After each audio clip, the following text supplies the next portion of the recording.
Hi hello नमस्कार. मी तुमच्या सगळ्यांची लाडकी रेश्माच किचनमध्ये तुमचं स्वागत करते. आज आपण बनवणार आहोत झटपट असे बनणारे व्हेज कटलेट. त्याच्यासाठी मी 4 बटाटी उकडून त्याची साल काढून घेतलेली आहे. इथे एक मोठा गाजर घेतलेला आहे, तोही स्वच्छ धुवून त्याची साल काढून घेतलेली आहे. इथे शिमला मिरची आणि फरसबीतीही मी स्वच्छ धुवून रफली चॉप करून एका इलेक्ट्रिक चॉपरमध्ये ॲड करून घेणार आहे. तुमच्याकडे जर इलेक्ट्रिक चॉपर नसेल तर तुम्ही मॅन्युअल चॉपरमध्ये टाकून चॉप करू शकता किंवा हातानेच बारीक कट करू शकता. पण इलेक्ट्रिक चॉपरमुळे माझं काम सोपं होतं आणि गोष्टी झटपट बनतात, म्हणून मी इलेक्ट्रिक चॉपरचा वापर करते. आता मी शिमला मिरची, फरसबी, कांदा, गाजर या व्हेजिटेबल रफली चॉप करून चॉपरमध्ये घातलेले आहेत. तुमच्याकडे जर ह्यातली एखादी भाजी नसेल तरी काही हरकत नाही. तुमच्याकडे जी भाजी अवेलेबल आहे ती तुम्ही ह्याच्यामध्ये ॲड करू शकता. कॉर्न किंवा मटार हेही तुम्ही ह्याच्यामध्ये ॲड करू शकता. अगदी 2 ते 5 सेकंडमध्ये माझ्या सगळ्या व्हेजिटेबल एकदम बारीक चॉप करून झालेल्या आहेत. आता मी या व्हेजिटेबल एका बाउलमध्ये काढून घेणार आहे. मग आपण याच्यामध्ये मीठ, गरम मसाला, लाल तिखट, अद्रक लसूणची पेस्ट आणि किचन किंग मसाला असे बेसिक मसाले जे तुमच्याकडे अवेलेबल असतील ते घालून घ्यायचे आहेत. इथे मी बटाटी उकडून ठेवली होती, ती खिसणीच्या साहाय्याने खिसून घालत आहे. तुम्ही डायरेक्ट तिला असं स्मॅश करून घातली तरी चालेल.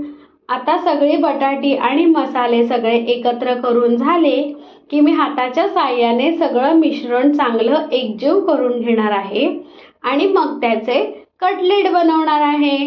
तुम्ही तुमच्या आवडीनुसार कटलेटची साईज आणि शेप ठरवू शकता. मी इथे नॉर्मल सिलेंड्रिकल शेप कटलेट बनवलेले आहेत.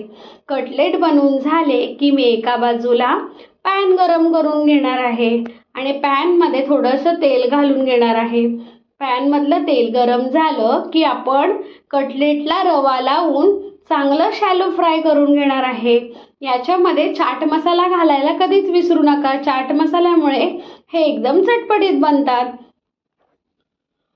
अशा प्रकारे सगळं मिश्रण एकत्र झालं का मी कटलेट शॅलो फ्राय करून घेणार आहे. तुम्हाला जर आवडत असतील तर तुम्ही रवा लावल्यानंतर हे तुम्ही डीप फ्राय पण करू शकता. पण शॅलो फ्राय केले तर कमी तेलामध्ये हेल्दी अशी रेसिपी तयार होते, म्हणून आपण शॅलो फ्रायच करणार आहोत. इथे माझं संपूर्ण सारण मिक्स करून झालेलं आहे आणि आता मी कटलेट फ्राय करून घेणार आहे. बघा पुढे कटलेट मी कसे फ्राय करून घेते. हे कटलेट लगेच गरम गरम असताना थोडे सॉफ्ट असतात, त्याच्यामुळे ते लगेच सर्व करायला गेलो तर ते तुटू शकतात. ते थोडा वेळ मीडियम फ्लेमवर एका साईडला शिजू द्यायचे किंवा प्लेटमध्ये काढून घ्यायचे. मग थोड्या वेळाने ते कडक होतात. ह्याच्यामध्ये जर तुम्हाला गरज वाटली, जर भाज्याने पाणी जास्त सोडलं तर तुम्ही त्याच्यामध्ये थोडंसं बेसन आणि कॉर्नफ्लॉवर ॲड करू शकता. पण मी इथे लगेच भाज्या कट केल्यामुळे लगेचच कटलेट करून घेत आहे, त्याच्यामुळे मला बेसन किंवा कॉर्नफ्लॉवर घालायची गरज लागली नाही.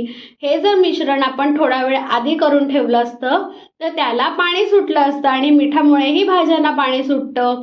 त्याच्यामुळे जर तुम्ही कटलेट थोड्या वेळानंतर करणार असाल तर त्याच्यामध्ये बेसन किंवा कॉर्नफ्लॉवर घालायला विसरू नका. तुम्हाला ही रेसिपी कशी वाटली ती नक्की कमेंट करून सांगा. माझ्या रेश्माज होम किचन या यूट्यूब चॅनलला लाईक, शेअर, सबस्क्राईब नक्की करा.